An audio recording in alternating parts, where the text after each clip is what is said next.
Okay, so I'm Kate. I'm Heather. We've known each other for how long now, Kate? So we've known one another for a long time, and had lots of hours talking about the work that we do, trying to figure out what on earth it means to be person-centred in a whole variety of situations. Yep. I guess one of the things we're discovering, and one of the things that's brought us to the idea about critical friends, is that we hear people talking about person-centred work as if it's really simple. And actually our experience is that it's very, it's kind of an exercise in working in grey.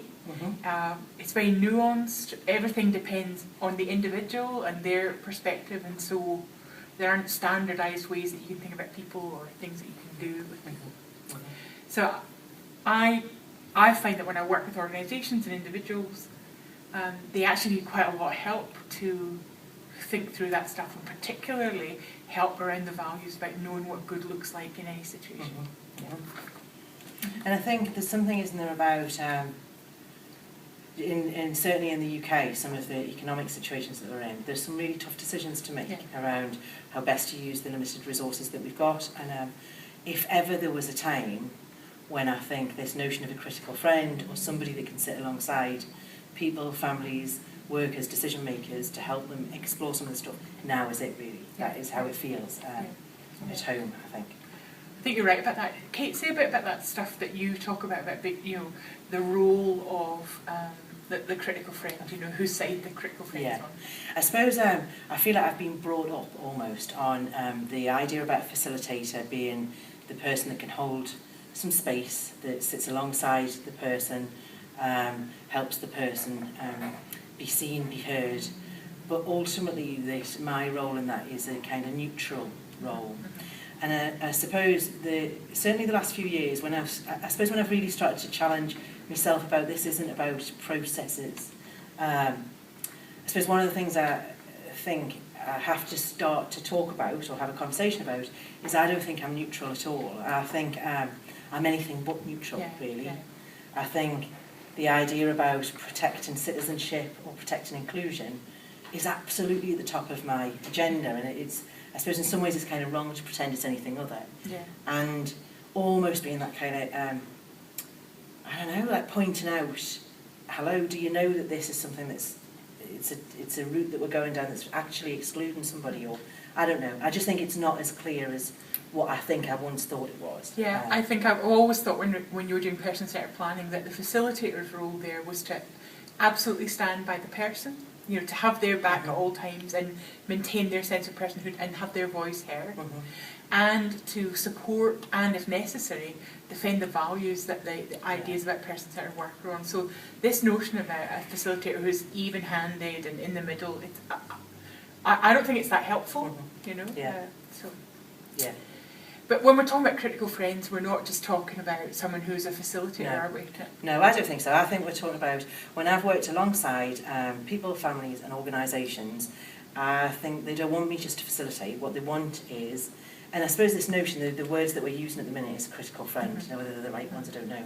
But I think it is somebody that does protect the values, kind of helps people in terms of some of that problem-solving stuff. So definitely a good friend of mine, Simon, helped me understand that I really naively thought theory directly relates into practice. And I suppose the last few years, what I understand is that's not the case. People's interpretation, how they implement things is really different and hugely personal. And I suppose there's something for me about in that role as a critical friend, helping people think about, well, what are the bits of that stuff, the wisdom almost that's out there that we can use, that we can adapt, that we can... I don't know, it's kind of problem solving, but it's a little bit more than that. It feels not enough to say it's problem solving. I think. I hear what you're saying about the business about problem solving, because I think, particularly just now, people are in quite naughty situations, they're quite complex, and to figure out how you hold what this person wants for their life over and against some of the economic demands, some of the policy demands, all that, it's just really hard to do. But I also think that I just think it's hard to know what person-centred looks like within a whole range of situations, within a whole range of people. So for me, the notion about a critical friend is somebody, it's got a flavour of being a mentor, it's got the flavour of being a coach, but it is absolutely someone who's on your side, saying to you the kind of things that almost your best friend would be able to say to you. You know, Heather, don't go out wearing that silver boob tube, it's going to be a disaster. You know, organisation, don't sell your soul to the devil around this thing. Yeah. So a critical friend needs to be someone who knows what they're talking about. So they've been around for a bit, they've got some wisdom, they've got some experience, they've probably got some credibility. They're trusted. Yeah, absolutely. Definitely really important. Absolutely. Which I think is part of the reason why this conversation needs to continue, because I think what we don't want to see happen is that turns into this role that we then just transport and put onto people. Yeah. I think it needs to be a conversation, and I think it needs to be something that we do really think through. It's not as easy as just saying, well, have a critical friend. Yeah. The other thing that I think the critical friend is not, it's not someone who sort of sits there in high moral judgment over what you're doing, saying, you know, here's the truth, don't deviate from that.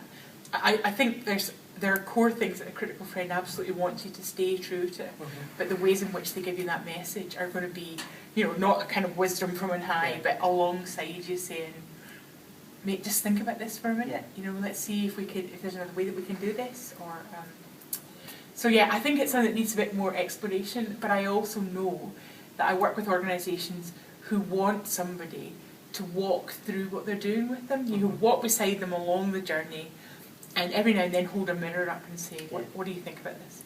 You know, is this really what you want to do? Maybe there's another way to frame it.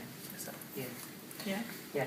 So I'm dead excited about the notion of critical friend and exploring that. Yeah, just finishing, I love that quote you've got there, you know, about finding stillness, thoughts slow down and wisdom arrives. You know, it's something about a critical friend offering you an opportunity for wisdom to emerge. Stop, yeah. Good stuff.